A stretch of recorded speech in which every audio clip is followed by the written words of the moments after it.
A comic book cover is the first impression a comic makes on us, and plays a big role on whether we pick it up or not. So which covers have become the most iconic over the years? Let's find out.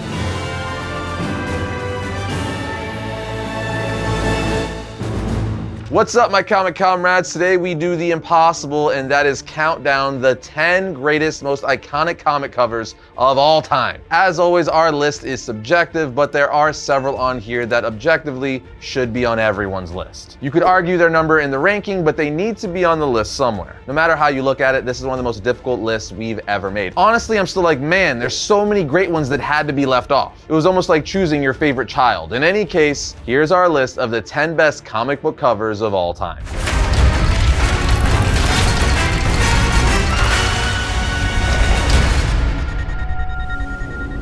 First up, we have the cover for The Killing Joke. You know you have one of the best covers in all of comics when you think of a character and a specific cover comes to most people's mind. And that is definitely the Killing Joke cover for the Joker. This is now iconic imagery of the Joker smiling as he takes a picture of a naked, wounded Barbara Gordon, as we found out once you read the issue. So not only is it iconic imagery, it's also one of the most sadistic comic covers. Because again, when you know the context of what the Joker's taking a picture of, it's like, holy hell, this is dark. The crazy thing is, it's not just the cover of this book that's iconic. Artist Brian Boland, who did the cover and interiors, created arguably the most iconic Joker imagery with the interiors of this book also. Because inside the book, when we get the origin of the Joker, we see the now iconic image of the Joker coming out of that acid for the first time with his hands on his head laughing hysterically. The point is, I don't see many people arguing whether this cover deserves to be on the list. When you think the Joker, the cover from The Killing Joke is one of the first images to come to your head because this cover has helped define the character, which is the sign of any great cover.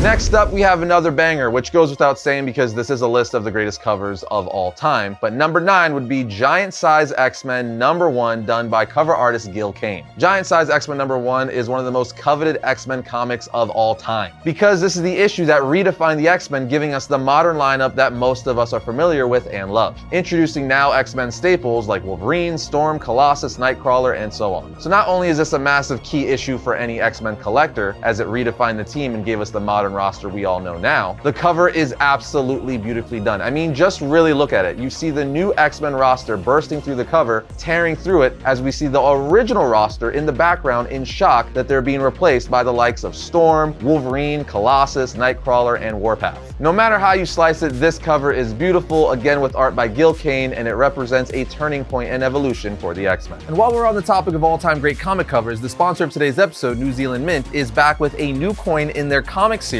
that features DC's iconic Batman 1 cover from March of 1940 on a 1-ounce pure silver coin. And as always, they sent us one to show you guys in studio. Just look at that beauty. This was the first comic exclusively dedicated to the Dark Knight himself, and to mimic the comic book, the coin is crafted into a rectangle shape and colored on all 4 sides to represent the spine and pages. What's also cool is despite its shape, this is still a legal tender coin with the flip side displaying the public seal of Niue. This amazing collectible coin was created in partnership with Warner Brothers Discovery Consumer Products with a limited mintage of 5,000 coins worldwide. So it's packaged in a themed custom designed box with a large window for easy display in your collection. You'll also find a certificate of authenticity printed on the back alongside the coin's unique number. It's such a great collectible for any fan of DC, Batman, and superheroes in general. And like I mentioned, it's part of NZ Mint's DC Comics coin series, which offers several iconic comic-shaped coins like Showcase 4 from 1956, the first comic of the Silver Age featuring The Flash, Superman 1, and All-Star Comics 8, which introduced the world to Wonder Woman. You can get your Batman 1 silver coin by going to nzmint.com/variant, and if you use our code VARIANT5, you'll get an additional 5% off your order. Again, head over to nzmint.com/variant or just click the link in the description and use code VARIANT5 to add this amazing piece to your collection at a discount. At number 8, we have a simple yet beautiful cover, and that is the cover for Amazing Spider-Man 50 done by the late great John Romita Sr. Arguably the best Spider-Man artist of all time. I personally say his Spider-Man is just pure classic perfection, as he's done more for the character and drawn more iconic Spider-Man stories than pretty much anyone else. Unfortunately, we just lost him pretty recently, but his amazing work will live on forever, like his cover for Amazing Spider-Man 50. As for the cover, this is part of the Spider-Man No More story, where on the cover we see Peter Parker walking away from his Spider-Man persona that's looking back at him, towering over him, shaded in red, as Parker walks with his head down away from Spidey. It's a beautiful cover that goes with one of the best Spider-Man stories ever written. And just like the Brian Boland Killing best-selling joke cover, it's not just the cover that's iconic, the interiors are as well. Inside the book, we see the now iconic interior where Spider-Man throws his costume in a trash can in an alley as we see him walk away from it. A shot that was homaged in Sam Raimi and Tobey Maguire's Spider-Man 2. Point is, the Amazing Spider-Man 50 cover is a staple for Spider-Man and comic covers in general, as it symbolizes Peter Parker almost giving up being Spider-Man. It's just beautiful imagery all around.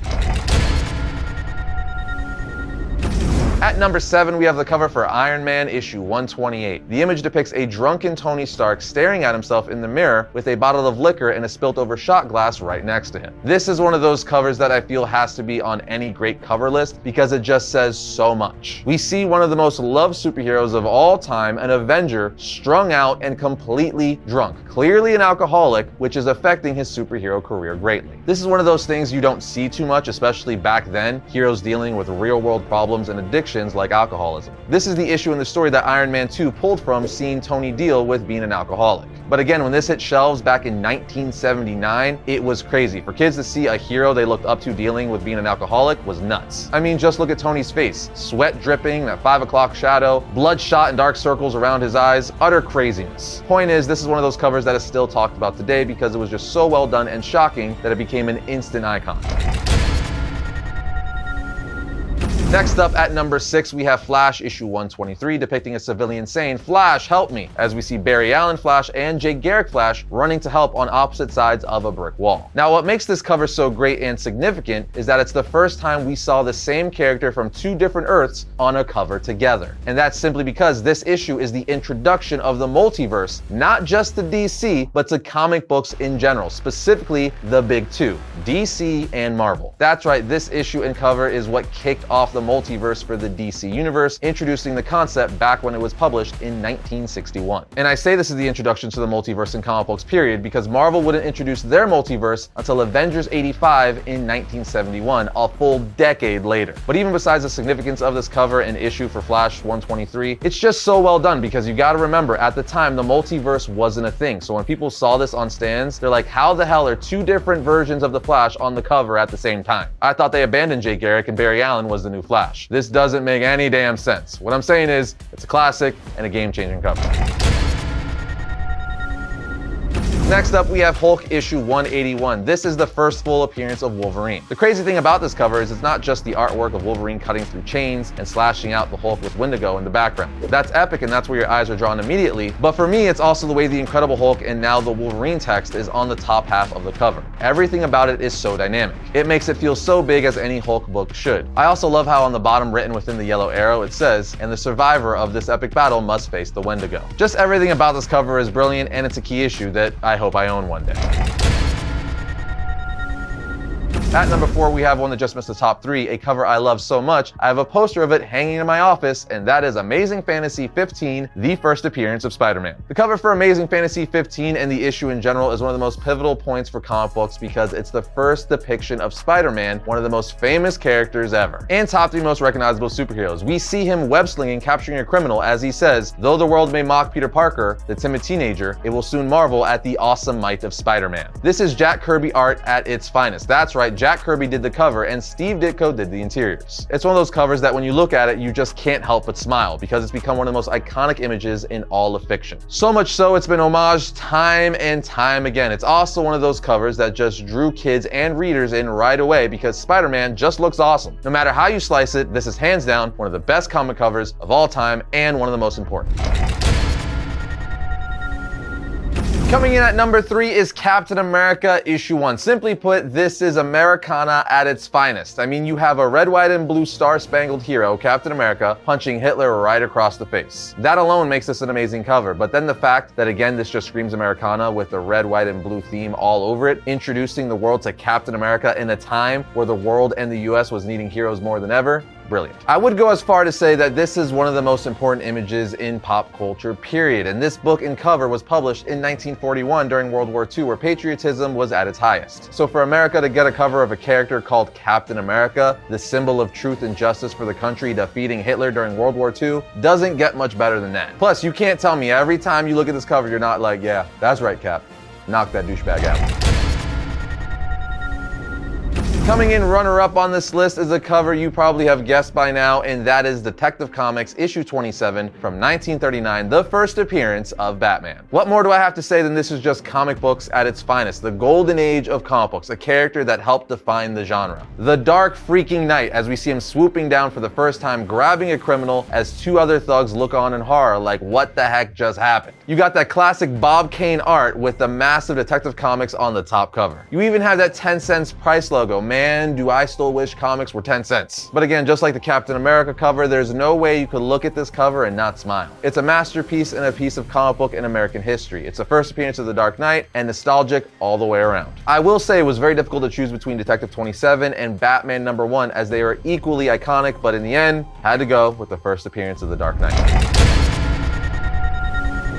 At #1 is, of course, Action Comics 1, the first appearance of Superman from 1938. This is the comic book of all comic books, and because of that, the cover has become pretty much the face of superhero comics in general. The amount of times this cover has been homaged with Superman holding a car over his head, I can't even count. Superman is widely known as the first superhero, and this is the first time we saw him on a cover. It's simple yet so effective. You have the iconic Amazing Action Comics logo on the top of the book, and then Superman in all of his glory with the red, blue, and yellow, holding a car over his head, showing us he's unlike anything we've ever seen up until that point. Again, it's simple, but man, is it iconic and beautiful. And much like Detective 27, I feel like Superman 1 also goes hand in hand with Action Comics 1. It's the first solo book for Superman, and it's a classic cover, just seeing Superman hovering over Metropolis with a massive Superman font over him. But of course, it should be no shock to any of you that Action Comics #1 is the most iconic and beloved comic book cover of all time. But there you have it, guys, our top 10 list for the most iconic comic covers of all time. Now, we want to know what your list would be, so hit us up down in the comments. Other than that, we'll see you next time when we talk about all things comics.